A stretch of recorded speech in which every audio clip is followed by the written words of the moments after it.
إلا الله.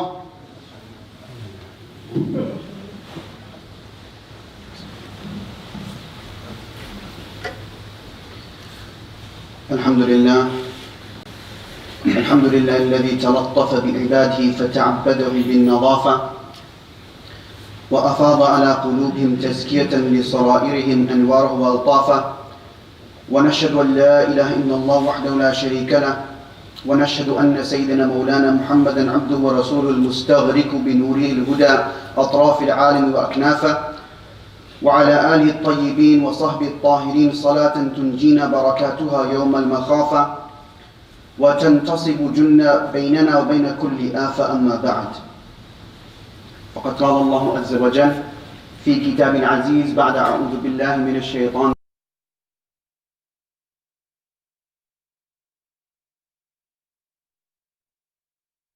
صلى الله عليه وسلم في حديث المؤمن للمؤمن كالبنيان يشد بعضه بعضا أو كما قال عليه الصلاة والسلام. Respected brothers, sisters, elders, youngsters, those who are listening at home, one of the greatest boons, one of the greatest blessings, ni'mah of Islam is that it unites us all and it gives us a sense of community. If our deen, if our religion, if our Islam is not uniting us and giving us a sense of community, then that's no blemish on Islam. Islam is not to blame. At that point, what we should be doing rather is introspect ourselves, because likely you and I, we need to work on a daily basis. One of the contemporary scholars pointed out that I fear for you the harms of disunity. I fear for you the harms of disunity, in the same way that I fear for you the harms of kufr and shirk. So this scholar, he mentioned that just as kufr and shirk, this is something that is repugnant, and it's impossible for the ummah to go back towards kufr and shirk. Similarly, disunity and not having that sense of togetherness, this is also detrimental for the ummah. One of the greatest weaknesses of this ummah is our division. This is one of the greatest weaknesses of this ummah.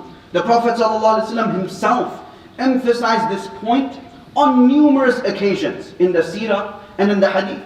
We see throughout the seerah Rasulullah ﷺ hammering this point home, the importance of not being disunited, the importance of maintaining a community, maintaining togetherness. I mean, this does not mean that we shouldn't disagree with one another. This shouldn't mean that we should stop disagreeing with one another, but our disagreement should be amicable. It should be constructive, and it should not be divisive. But nowadays, when disagreement occurs, it is the absolute opposite. It is not amicable, it is not constructive, and it is divisive. It tears apart communities, it tears apart the ummah. If we can't bring our disagreements to a productive conclusion, then at the least what we should do is settle to work together in what we agree on. I mean, there's so many matters that you and I agree on. And we can, inshallah, those matters, we can make some effort on them and try to unite the ummah based on these concerns, based on things that you and I agree upon. One of the most inspiring examples as to why this principle of unity, togetherness of the community is important, and one of the unique examples that we have in history is the example of none other than Salahuddin Ayyubi. This man, there's so many things to be learned from his life. When the Crusaders, and this is why it's important that we read history and we understand history. When the first Crusaders, when they conquered the Holy Lands, when they conquered Jerusalem, they did so with relative ease. They did it very easily. What was the reasoning behind this? There was Muslims there. There was Muslims there. It wasn't as if the Muslims, they had left that region, they had left that area. But here's the reason. The Seljuk Turks, they were fighting each other.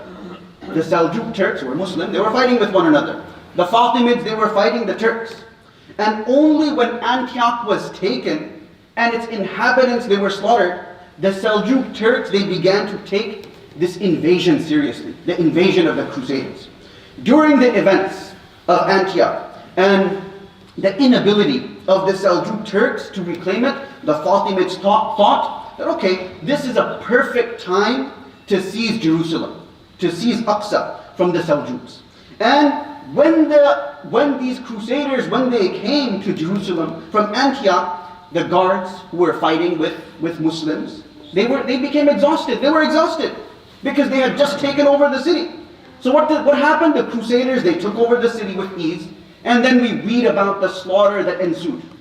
The slaughter that ensued, this was horrible, and it comes in the books of Tariq, that so many Muslims were slaughtered on that day, that the blood reached such and such area of the body. This is how many Muslims they were slaughtered. Now, decades later, we have Salahuddin Ayyubi. He comes into the picture, and he ventured to push back these invaders who are occupying Jerusalem. So he didn't start on them immediately. What did he do? He united the Ummah first and foremost. He got rid of the Qaramita. This was a cult-like sect that had been a thorn for the Muslims throughout the centuries. And then he abolished the Fatimid kingdom and united it with the Seljuk Abbasid one. He exiled young people who were causing troublesome theological arguments and debates that have no fruit. There was no fruit in these theological debates. Then what did he do? He married the widow of Nuruddin Zinki. This was the famous governor of Aleppo, and he also was making efforts towards stemming the tide of the Crusaders. And only after he had acquired enough stability in the Muslim lands, then he started to push back against the Crusaders. He started to push back against the Crusaders to reclaim Jerusalem. And this area, it would forever be in Muslim hands until World War I. These were the efforts of Salahuddin Ayyubi. So Salahuddin Ayyubi, he recognized the key to Muslim success. He recognized the key to Muslim success is unity. That we have to stay together. We have to stay together. Today Muslims, they face numerous challenges. Our brothers, our sisters, they're being persecuted throughout the entire world. We know the places: Burma, India, Kashmir, Syria, Palestine, Central Africa Republic. We're facing a looming tsunami of Islamophobia throughout the world. And not only that, but much of the Muslim world, they live in poverty. And they're poorly educated, not just about the world, but about religion as well. In the 18th century, a scholar by the name of Uthman Dan Hodiyo, he was from Western Africa, Nigeria. So he established in the 18th century, just imagine, in the 18th century, establishing, this is when the USA, right, it's existent. Imagine establishing a caliphate in the western part of Africa. And what was his platform? His platform was, Uthman Dan Hodiyo's platform was the importance of Islamic education for men and women. For men and women. This was a man who established, a black man establishing a caliphate in Western Africa in the 18th century. I mean, just to think about this is amazing. And this is how he lived. His entire life was lived that I need to teach my Muslim brothers and sisters the importance of Islam. The importance of Islam. Because he realized the success. He realized that success laid in the Islamic teachings. But some of us today, what are we obsessed about? We're obsessed about causing division. We're obsessed about causing discord. I'm not saying that we shouldn't disagree with one another. This is not what I'm saying. And disagreement, this is natural. And some issues will require stronger disagreement than others. But a huge part of disagreement is how we disagree with one another. How we disagree with one another. This is something that we need to focus on. Another part of it is realizing that we are human beings. Our thinking is flawed. It's never going to be perfect. Our efforts for the good of Islam and for the Ummah, it's never going to be perfect. That virtue is reserved for Rasulullah sallallahu alaihi wasallam alone. That virtue is reserved for the Prophet ﷺ alone. One more part of it is that we should actively be choosing to be charitable towards each other. When we do disagree with one another, this is going to happen. We're living in this world, and there is going to be disagreements. And in many cases, how we conduct ourselves in disagreement is less about the issue itself and more about our ego and lack of mercy for our fellow Muslims. This is what it is. This is what it has boiled down to. We have to zoom out. We have to look at the better picture. We have to look at the bigger picture. We should make excuses for one another. And if we have to disagree, then we should disagree constructively. We should not make it worse. We shouldn't make it worse. We should stop distracting Muslims from the more serious problems that we collectively are facing throughout the entire world. And don't think that even for a second, that shaitan and the true enemies of the Muslim Ummah, they don't take notice of our division, our disunity. They see this. They witness this. And they are willing to take advantage of this. They are all willing to take advantage of this. One of the common causes of disunity and strife is ill feelings. And it's ill feelings for one another and our penchant to search for fault and shortcomings in others. If we can purge this undesirable quality, then our family structure, our communities, they will resemble the model our Prophet ﷺ forged and left behind.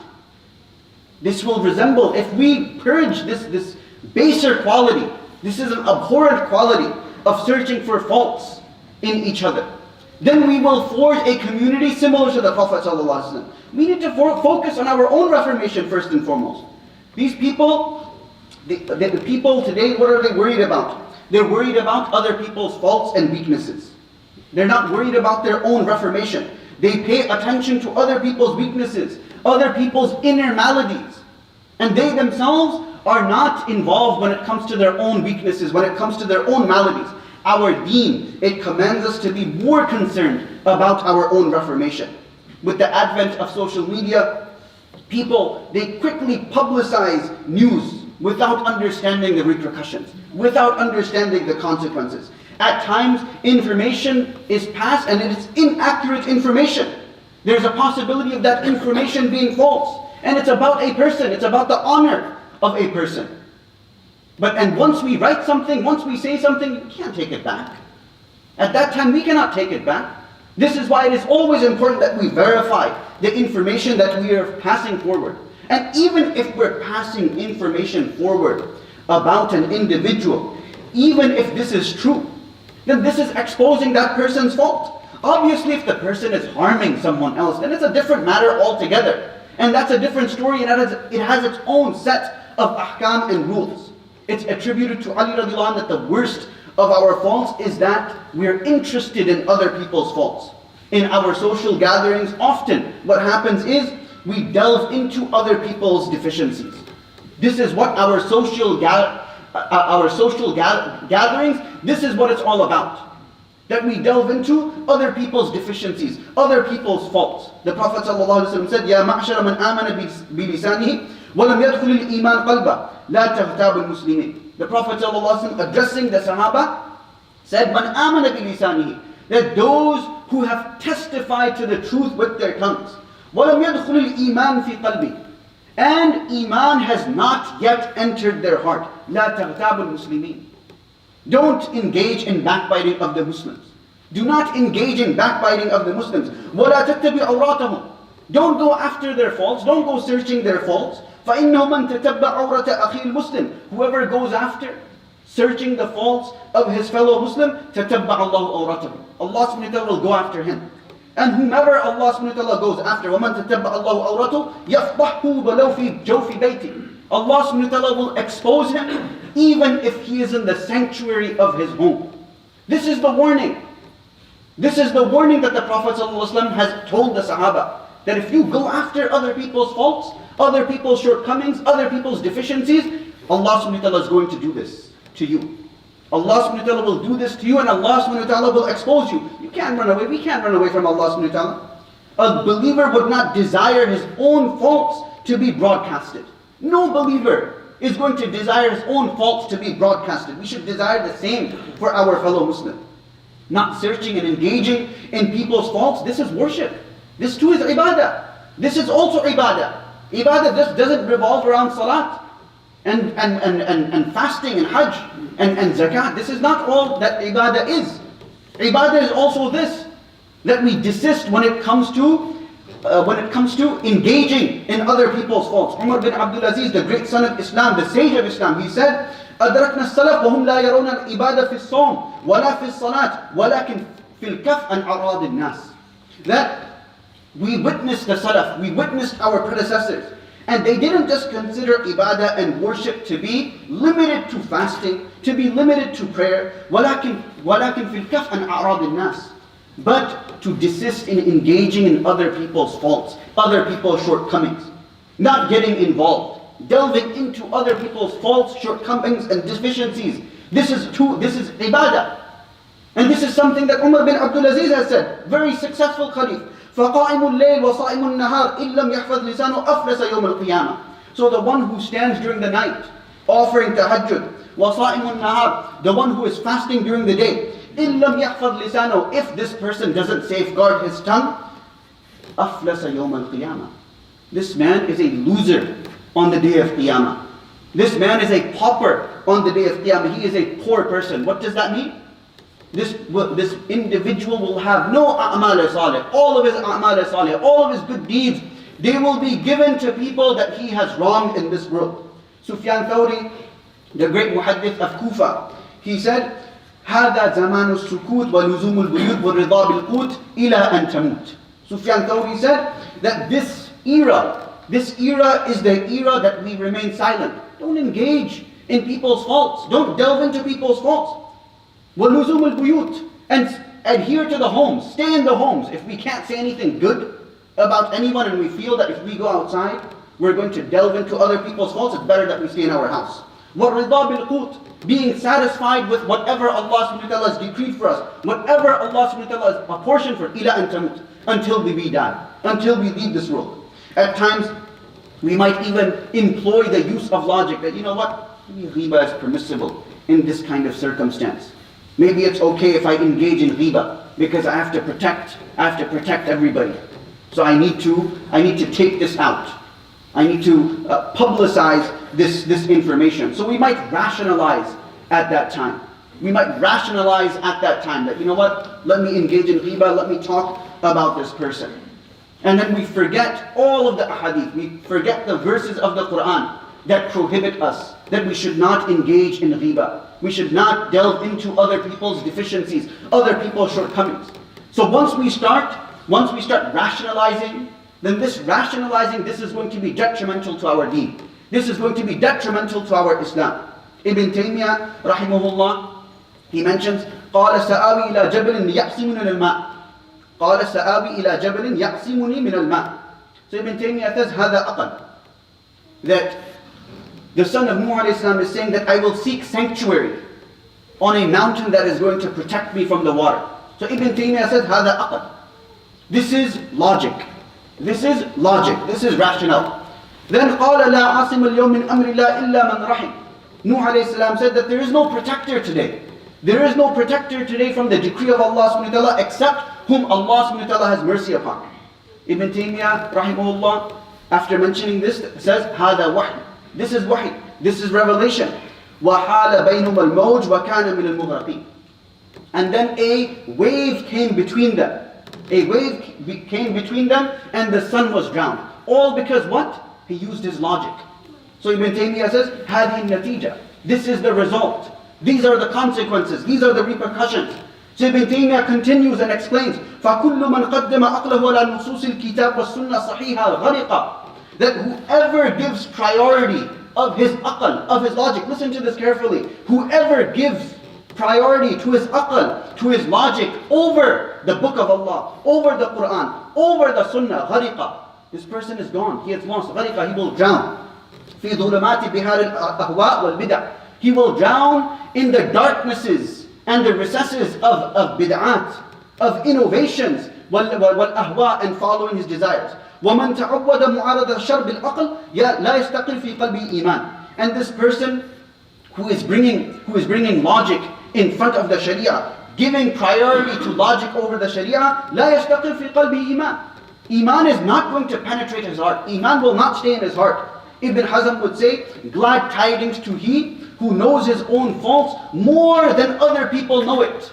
More than other people know it. Qiyamah is near, and rather than working on ourselves, what are we doing? We're delving into people's faults. We're making people miserable. And it drives people away from Islam. It drives people away from religion. And the fact of the matter is that the Prophet ﷺ said 1400 years ago, بُئِثْتُ أَنَا وَالسَّاعَةُ كَهَاتَيْنِ.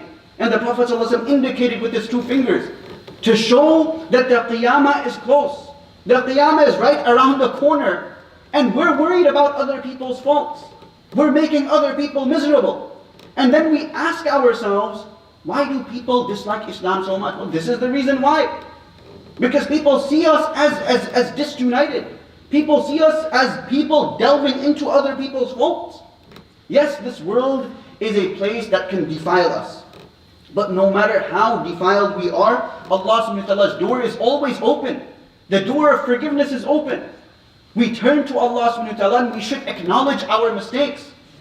And we should have this azam, this conviction that this is not something I'm going to engage in again. We can better ourselves by correcting ourselves first and foremost. And people around us will change, inshallah. If we correct ourselves and we worry about ourselves, we reform ourselves first and foremost, then other people will automatically change. We don't need to be people that are going after other people due to the mistakes that they're making. Concealing the imperfections of others is what our religion demands of us. The Prophet ﷺ said, حُسْنُ الظَّنِّ مِنْ حُسْنِ الْعِبَادَةِ. That to think good, to think positive about your fellow man. This is ibadah, this is perfection in ibadah. Having a good opinion about an individual, this is an act of ibadah. One of the aspects that is greatly emphasized in several of the khutbahs of Rasulullah ﷺ was respecting the honor and dignity of every believer. What is the Hajjatul Wada? We all have Hajjatul Wada, the sermon in our house, as a reminder. So in that sermon, the Prophet ﷺ said, إِنَّ دِمَاءَكُمْ وَأَمْوَالَكُمْ وَأَعْرَاضَكُمْ حَرَامٌ عَلَيْكُمْ كَحُرْمَةِ يَوْمِكُمْ هَذَا فِي شَهْرِكُمْ هَذَا فِي بَلَدِكُمْ هَذَا أَلَا هَلْ بَلَّغْتُ. Rasulullah ﷺ mentioned that verily your blood, your wealth, your honor, this is inviolable. This is sacred for us. This is sacred for us.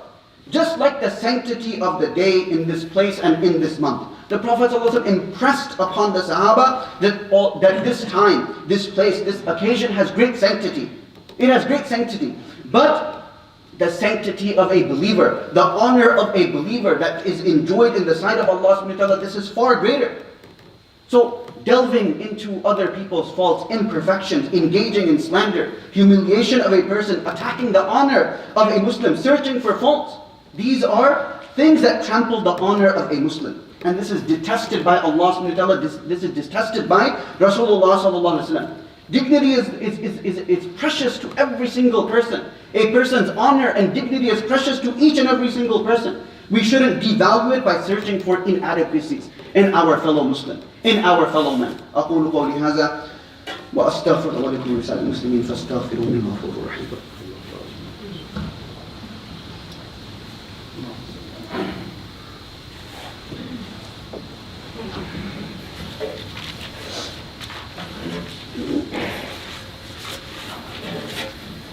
إن الحمد لله نحمده ونستعينه ونستهديه ونشكره ونعوذ بالله من شرور أنفسنا ومن سيئات أعمالنا من يهد الله فلا مضل له ومن يضلل فلا هادي له والصلاة والسلام على سيدنا محمد بن عبد الله وعلى آله وصحبه والاه أما بعد عباد الله فإني أوصيكم ونفسي بتقوى الله العلي العظيم القائل في محكم كتابه يا أيها الذين آمنوا قوا أنفسكم وأهليكم نارا وقودها الناس والحجارة عليها ملائكة غلاظ شداد لا يعصون الله ما أمرهم ويفعلون ما يؤمرون واعلموا أن الله أمركم بأمر عظيم أمركم بالصلاة والسلام على النبي الكريم فقال إن الله ملائكته يصلون على النبي يا أيها الذين آمنوا صلوا عليه وسلموا تسليما اللهم صل على سيدنا محمد وعلى آل سيدنا محمد كما صليت على سيدنا إبراهيم وعلى آل سيدنا إبراهيم إنك حميد مجيد يقول الله تعالى يا أيها الناس اتقوا ربكم إن زلزلة الساعة شيء عظيم يوم ترونها تذهل كل مرضئة أما أرضعت وتضع كل ذات حمل حملها وترى الناس سكارى وما هم بسكارى ولكن عذاب الله شديد.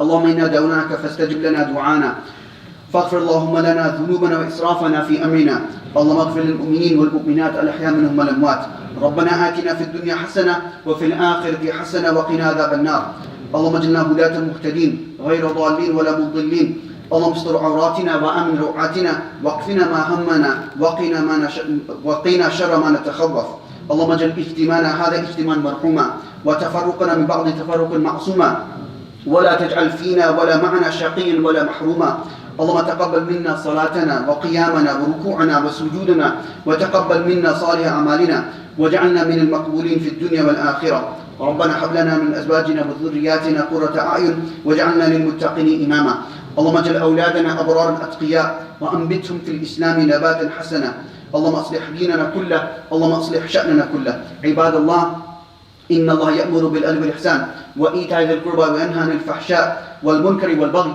يعظكم لعلكم تذكرون اذكروا الله العظيم يذكركم واشكروه يزدكم واستغفروه يغفر لكم واتقوا يجعل لكم من أمركم مخرجا وأقيموا الصلاة